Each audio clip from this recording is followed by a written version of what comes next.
Americans spend over $1,000 a year on lottery tickets. Do you know what else they could be doing with that money? They could be investing that money. Today, I'm sharing the differences between gambling and investing and sharing a specific example on your odds of winning the lottery versus the odds of investing your money. I am Tiffany Thomas with WealthyTiffany.com, and I became financially free at a young age by investing my money. So if you are looking to become financially free at a young age as well, hit that like button and hit the subscribe button, and we're going to dive right in. All right, let's compare gambling to investing, because a lot of people seem to think that investing is gambling, but it's really not. Here are some differences between the two. With investing, you control your risk. You decide how risky your investments are or how safe your investments are.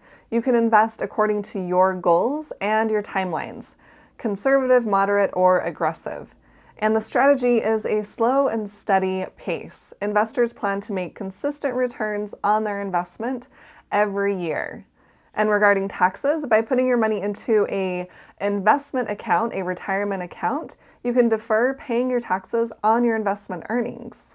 And with gambling, it's very risky. The odds are always in favor of the house, not in your favor. And the strategy is fast money. Gamblers bet it all for the chance to make a bundle of money quickly.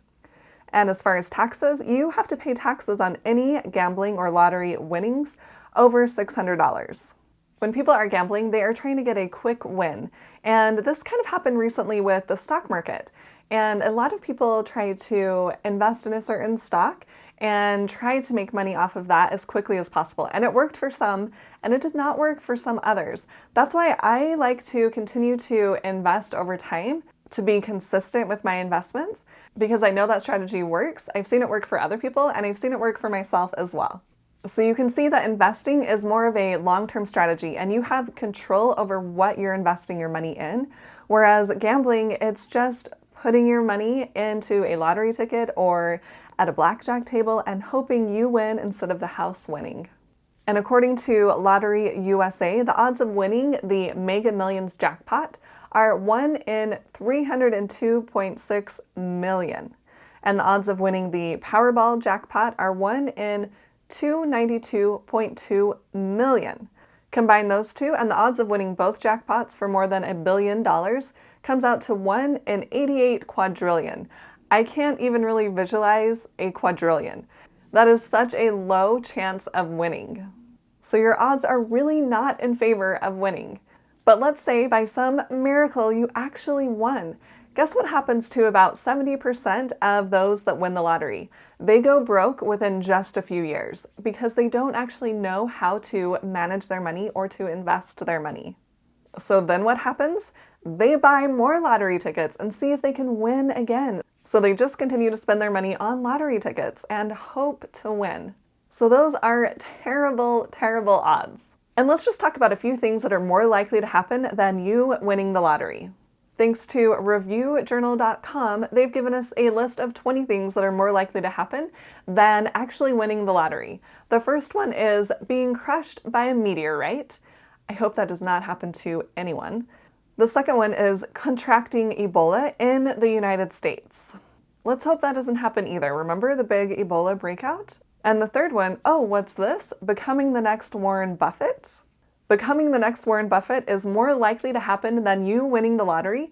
That's kind of crazy. And we're going to talk about that in just a second, but I want to share one more thing that's more likely to happen than you winning the lottery. And that is number 10, dying from being a left-handed person who misuses right-handed products. You guys, I'm left-handed.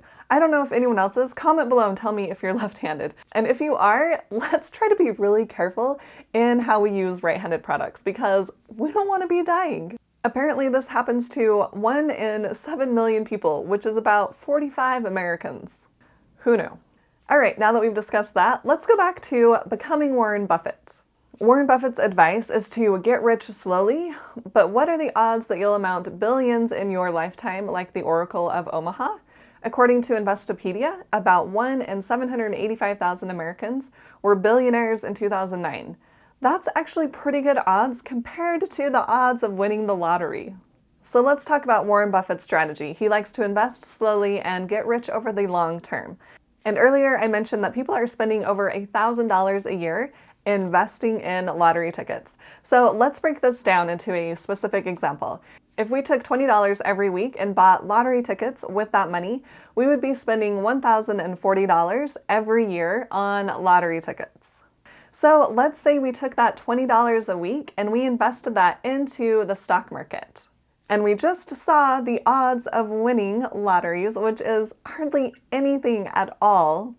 Let's say your mom really loves you and she wants to give you $100. So you start with a $100 investment and then you continue to invest that $20 every week, which would be $80 every month, into the stock market. And you do that for a period of 50 years because, yes, apparently people are buying lottery tickets for 50 years of their lives.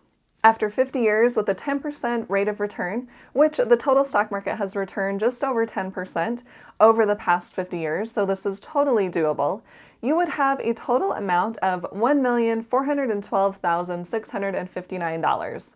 What? Instead of the 0.00009% that you could be winning the lottery, you would be guaranteed pretty much to be a millionaire if you decided to invest that money instead of gamble your money. You may not become Warren Buffett with billions of dollars, but you could. At least you would be a millionaire, and you probably would be a multi-millionaire because you would think, oh, I should probably invest more than just $20 a week. And if you do that, you're going to have that compound interest add up even more over time. What's the moral of this story? It's to hit the like button, you guys. Okay, just kidding. But that really would help my channel out if you would hit the like button. The moral of the story is to invest your money and to not gamble your money. We all win when we invest our money, and when we gamble our money, only one person gets to win. And you know what? I would rather have all of us winning instead of just one person winning. Let's keep that long-term mindset and continue to invest our money consistently over time and watch that compound interest grow over time. And that's personally how I was able to become a millionaire at age 40. I invested my money. I did it through real estate and through the stock market. So it is totally possible. Comment below and tell me if you are investing your money or if you are gambling your money. And going along with investing, if you're interested in getting 2 free stocks, Webull is doing a promotion. If you deposit at least $100, they will give you 2 free stocks. You can click on my referral link below in the description to get your 2 free stocks, and then you can do whatever you'd like with your $100 and your 2 free stocks. And if you found this video helpful and you're going to not gamble anymore and start investing, then hit that like button and share it with someone else who needs to hear about gambling. And don't forget to hit the subscribe button to subscribe to my YouTube channel and hit the little bell to get notified on when I post new videos. Thanks so much for watching. I'll see you in the next video.